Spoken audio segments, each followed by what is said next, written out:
Hi friends, இன்றைக்கி பார்த்தீங்கன்னா நம்ம சூப்பராக ஒரு ரசம் செய்ய போகிறோம். அதுவும் 10 மினிட்ஸே செய்ய போகிறோம். அதுக்கு தேவையான பொருட்கள் சீரகம், மிளகு, பூண்டு, 2 பச்சை மிளகாய் எடுத்திருக்கேன். அப்புறம் பார்த்தீங்கன்னா 1.5 தக்காளியும் கொஞ்சமாக லெமன் சைஸில் புளியும் ஊற வச்சுருக்கேன். இதை நான் சுட தண்ணி இப்போ ஸ்டவ்வில் வச்சு கொஞ்சம் சூடு பற்றிக்க போகிறேன். இப்போ பார்த்தீங்கன்னா இது எல்லாமே நம்ம மிக்ஸி ஜாரில் அரைச்சி எடுத்துக்கலாம். சீரகம், மிளகு, பூண்டு, பச்சை மிளகா உங்கள் காரத்துக்கு தேவையானதை நீங்கள் போட்டுக்கலாம். ஒரு பச்சை மிளகாவோ இல்லை 2 பச்சை மிளகாவும் சூப்பராக இருக்கும். இம்மிடியேட் ரசம் எப்படி செய்யுதுன்னு பார்க்கலாம். தண்ணி ஊற்றாமல் அரைச்சி எடுத்துக்கோங்க.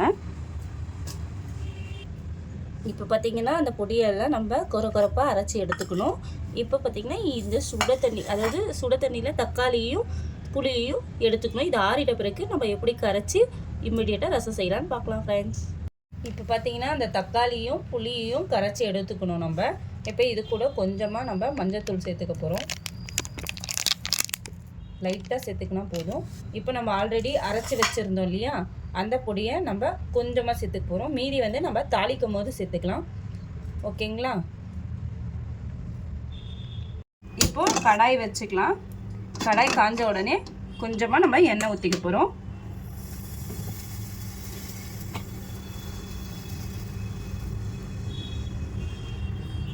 கொஞ்சமாக எண்ணெய் ஊற்றியாச்சு. கொஞ்சமாக எண்ணெய் ஊற்றுனோடனே அந்த எண்ணெய் சூடான உடனே நம்ம கடுகு உளுத்தம் பருப்பு சேர்க்க போகிறோம்.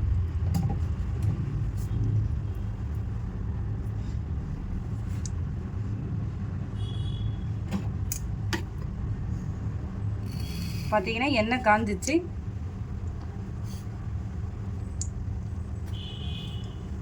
இப்போ பார்த்தீங்கன்னா எண்ணெய் நல்லா காஞ்சிச்சு.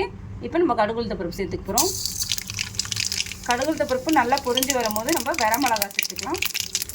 நான் ஒரு 4 வரமிளகாய் சேர்த்துருக்கேன். அதை நல்லா கிள்ளி போடலாம். இப்போ பார்த்தீங்கன்னா நம்ம ஆல்ரெடி அரைச்சி வச்சுருந்தோம் இல்லையா, அந்த மசாலாவையும் நம்ம இந்த ஸ்டேஜில் சேர்த்துக்க போகிறோம்.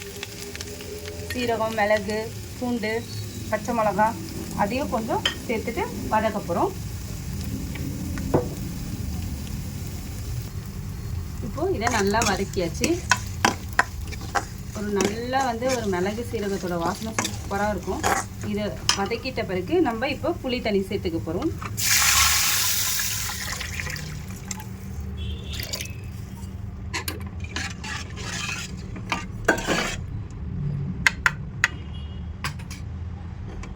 இப்போ பார்த்தீங்கன்னா நம்ம கொத்தமல்லியை கழுவி இந்த ஸ்டேஜில் நம்ம சேர்த்துக்க போகிறோம்.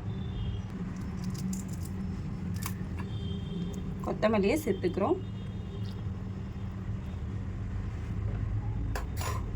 இப்போ 1 ஸ்பூன் உப்பு நம்ம இந்த ஸ்டேஜில் சேர்த்துக்கலாம். இப்போ பார்த்தீங்கன்னா இதில் அப்படியே கொஞ்சம் நுர தள்ளி வரும்போது ஒரு சின்ன கிளாஸில் நம்ம வாட்டர் சேர்த்துட்டு ஆஃப் பண்ண போகிறோம். சூப்பரான ரசம் ரெடி ஆகிடும் ஃப்ரெண்ட்ஸ். சூப்பரான சுவையான ரசம் ரெடி. சூப்பரான சுட சுட ரசம் சாதத்துக்கு மாங்காய் ஊறுகாய் வச்சு சூப்பராக எப்படி இருக்குன்னு சாப்பிட்டு பார்க்கலாமா ஃப்ரெண்ட்ஸ்? உங்களுக்கும் சூப்பரான ரசம் சோறு ரெடி. நீங்களும் செஞ்சு சாப்பிடுங்க. ஓகே, பாய்.